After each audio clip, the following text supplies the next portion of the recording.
So today's video, together with Miss Meryl Beloria, we will be discussing the development and use of non-digital or conventional materials.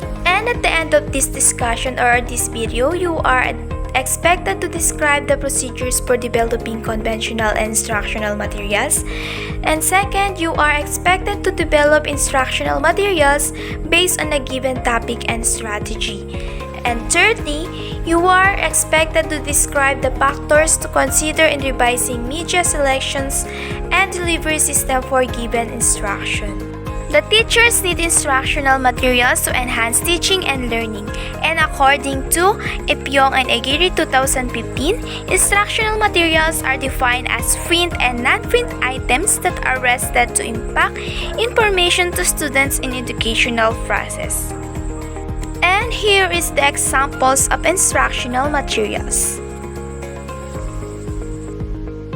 Instructional materials has several roles in teaching and learning, which includes the following. The first one is they promote meaningful communication and effective learning. Second, they ensure better retention, thus making learning more permanent.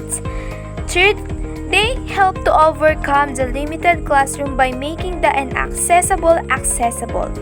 And fourth, they provide the common experience upon which late learning can be developed. And they encourage participation, especially students are allowed to manipulate materials used. Instructional materials are the supplementary materials which help the teacher to make his or her presentation concrete, effective, interesting, meaningful, and inspiring.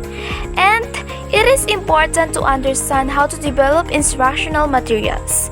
According to Hegler 2014, instructional materials refer to any pre-existing materials that are being incorporated, as well as to those that will be specifically developed for the objectives. There are also several factors considered in developing instructional materials, and here are the factors in developing instructional materials. The first one is develop a storyboard and working outline based on the subject goals and objectives. Second, identify existing institutional resources including materials and teachers' capability.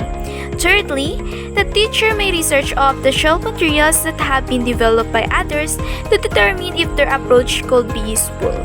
Fourth, explore the possibility of adapting concept of other teachers without infringing on anyone's copy-protected design. And fifth, modify existing materials based on the objectives of the lesson. 6. If the institutional materials are effective, you can share them with other teachers. And 7. The teacher developer can also sell his or her materials available. Instructional materials are really great help in stimulating and facilitating the learning of the learners. According to Wright 1976, as cited in 2012, many media and many styles of visual presentations are really useful to the language learner. All the audiovisual materials have positive contributions to language learning as long as they are used at the right time and in the right place. In teaching and learning process, learners use their eyes as well as their ears, but their eyes are basic in learning. And here are some examples of instructional materials. The first one is a diorama, which it will make the classroom to be creative and innovative.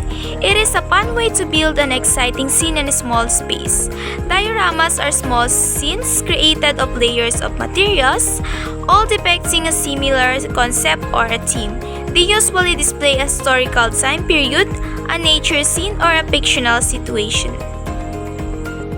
In developing diorama, you will choose a concept or a theme, research the subject, make a rough sketch of your ideal diorama, and make a list of the items you need and gather your supplies.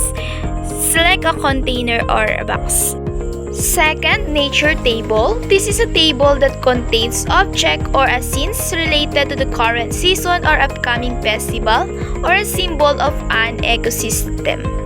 And next, writing board. A writing board can display information written with chalkboard or blackboard or special pens or whiteboard. Although there are usually more effective methods of transmitting information, the writing board is still the most commonly used visual aid.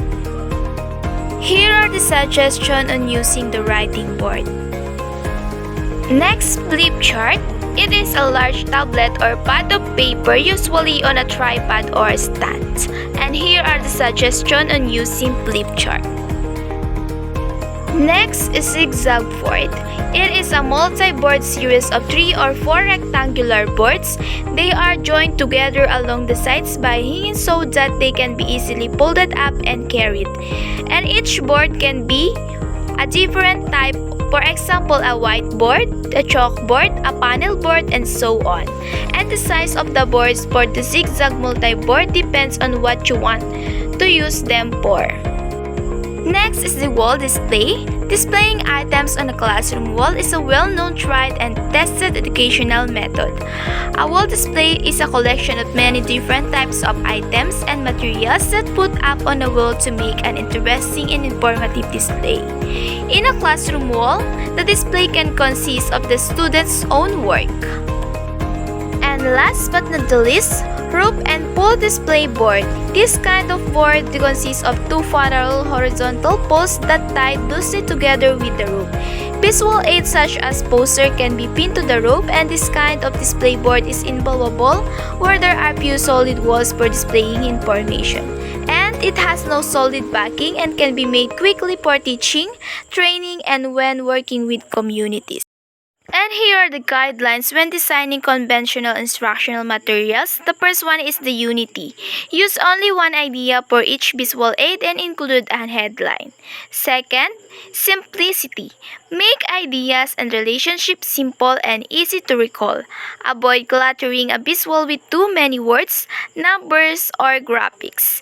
The audience should be able to grasp the concept in 10 to 15 minutes. Next is the legibility. Make letters big and readable for all in the audience. And fourth, consistency.